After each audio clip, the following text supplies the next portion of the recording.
Halo, Assalamualaikum warahmatullahi wabarakatuh.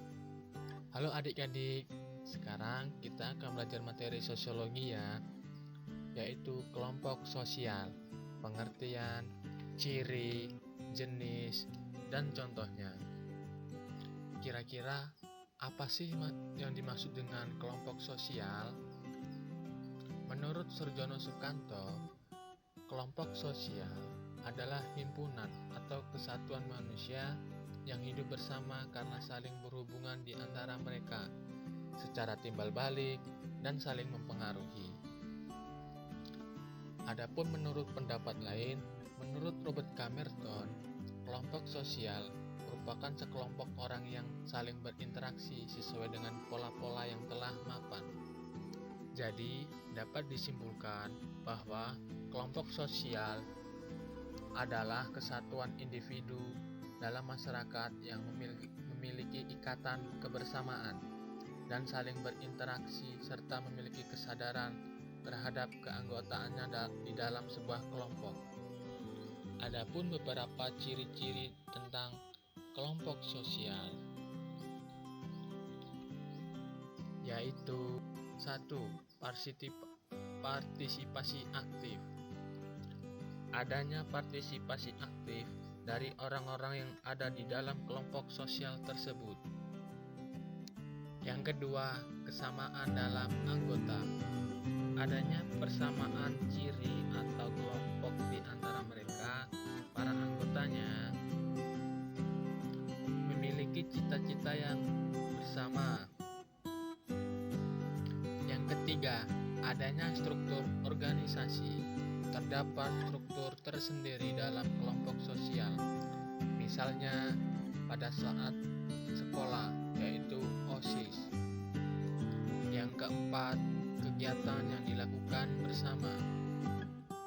Yang kelima, terbentuk dalam jangka waktu tertentu. Sebuah kelompok tidak bisa dikatakan dengan kelompok sosial jika saja bisa terbentuk dalam beberapa hari. Ciri yang keenam, ikatan yang erat dalam anggota kelompok. Yang ketujuh, memiliki aturan dan norma. Setiap kelompok sosial pastinya memiliki tujuan yang sama. Dengan demikian akan diciptakan norma dan aturan. Terbentuknya norma dan peraturan tersebut tentunya memiliki tujuan yang tegas dan harus ditaati oleh setiap individu demi tercapainya tujuan kelompok tersebut. Nah, sekarang kita akan bahas mengenai jenis-jenis kelompok sosial. Kelompok sosial terbagi dalam dua jenis. Pertama, kelompok terorganisir dan tidak terorganisir. Kelompok dasar yaitu adalah kelompok yang relatif kecil yang memiliki tujuan untuk melindungi para anggotanya dari tekanan negatif dari kelompok besar yang telah mapan. Sebagai contoh, kelompok dasar. Sebagai contohnya bisa dilihat dari desa, yaitu terdapat pos keamanan. Yang ketiga, kelompok primer dan sekunder. Kelompok primer memiliki ciri yaitu hubungan erat. Contohnya keluarga dan kerabat. Selanjutnya, kelompok sekunder. Kelompok sekunder memiliki ciri memiliki hubungan yang tidak erat. Sebagai contoh, karyawan yang terikat kontrak dengan oleh direktur. Kemudian out group dan in group. Selanjutnya, paguyuban dan patembayan. Kelompok paguyuban memiliki ikatan yang murni dan kedekatan emosional yang tinggi. Sebagai contoh, keluarga dan kerabat dekat. Sebagai contoh, syarikat buruh dan ikatan yang pada dalam organisasi. Selanjutnya, kelompok formal dan kelompok informal. Kelompok formal memiliki aturan yang tegas yang sengaja dibentuk. Hubungan antar kelompok sebagai contoh organisasi sekolah, organisasi mahasiswa. Kelompok informal. Kelompok informal biasanya tidak memiliki peraturan atau struktur organisasi. Biasanya kelompok informal terciptanya itu adalah adanya kesepakatan sosial yang ada dalam kelompok. Sebagai contoh, geng sekolah. Yang terakhir, kelompok tidak terorganisir. Ada 3 jenis kelompok tidak terorganisir. Yang pertama, kerumunan. Kerumunan adalah individu yang berkumpul secara bersamaan serta kebetulan yang di suatu tempat dan dalam waktu yang bersamaan. Sebagai contoh, supporter pada sepak bola.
Yang kedua yaitu publik. Publik merupakan kumpulan pribadi yang interaksinya melalui perantara, yang interaksinya tidak langgeng. Sebagai contoh, penonton bioskop, pendengar radio, dan pembaca masalah. Yang terakhir, massa. Massa merupakan kerumunan sosial dalam konteks urban dan modernitas. Kerumunan dibentuk oleh visi misi dan tujuan bersama. Sebagai contoh, aksi demo yang didasari oleh tujuan yang sama. Nah, itu adik-adik pembahasan kita mengenai pelajaran sosiologi mengenai kelompok sosial, dimulai dari pengertian, ciri, jenis, dan contohnya. Semoga bermanfaat ya.